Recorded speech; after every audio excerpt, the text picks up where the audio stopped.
il demandera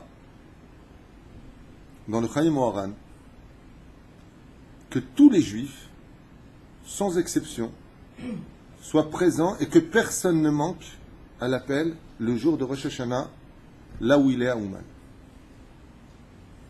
Cette proposition, cette demande de Rabbeinu va provoquer un énorme bouleversement dans toutes les tendances qui vont s'y opposer pour des raisons que l'on connaît. Chez le Rav Ovadia Yosef, par exemple, Zatzal, que son mérite nous protège, il dit parce qu'on ne passe pas les fêtes si ce n'est qu'en famille, qui est d'ailleurs toute la Torah.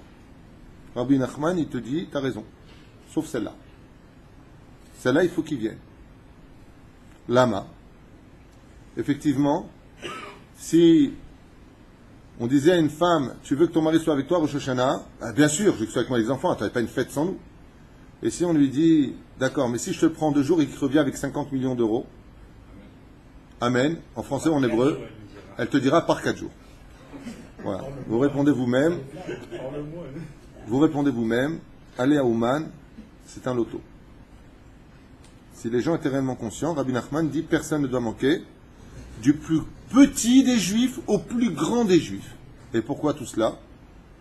Parce que Rosh Hashanah dépend de moi. On a amené ces écrits à Baba Saleh, Zecher Tzadik Vekadosh Ivracha, et ils lui ont dit, Vodara, vous avez vu ce qu'il a marqué, Rabbi Nachman de Breslev, là, à propos de Ouman, Rosh Hashanah? Rabbi Israël, Baba Saleh Alav Shalom a répondu, s'il a écrit, c'est que c'est vrai. Alors on lui a posé la question, on lui a dit, Ma'at Kedekar, à ce point-là? Et Baba Saleh a révélé un secret qui concerne Baba Meir, son fils. Il a dit, sache que depuis la mort de mon fils, lui qui étudiait avec moi, même après sa mort, il vient étudier la nuit. Après Tikkun Chatzot, il descend des cieux et vient étudier avec moi la Torah.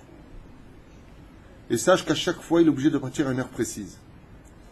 Alors j'ai posé la question à mon fils, Baba Meir, et je lui ai dit, mais pourquoi tu es tout le temps pressé de partir, et en plus tellement heureux? Et il lui a répondu, son fils, Baba Meir, à Baba Saleh, sache que dans les cieux, à ce temps-là, tous les tzadikim, quand ils décèdent, ont leur yeshivot dans les cieux. Le Ben Ishraï a sa yeshiva, le Baal Shem Tov a sa yeshiva, le Rav Kook a sa yeshiva.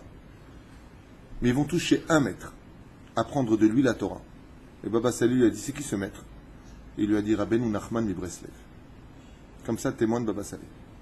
Tous les tzadikim quittent leur yeshivot pour aller apprendre dans la yeshiva de Rabbi Nachman de Breslev une Torah différente.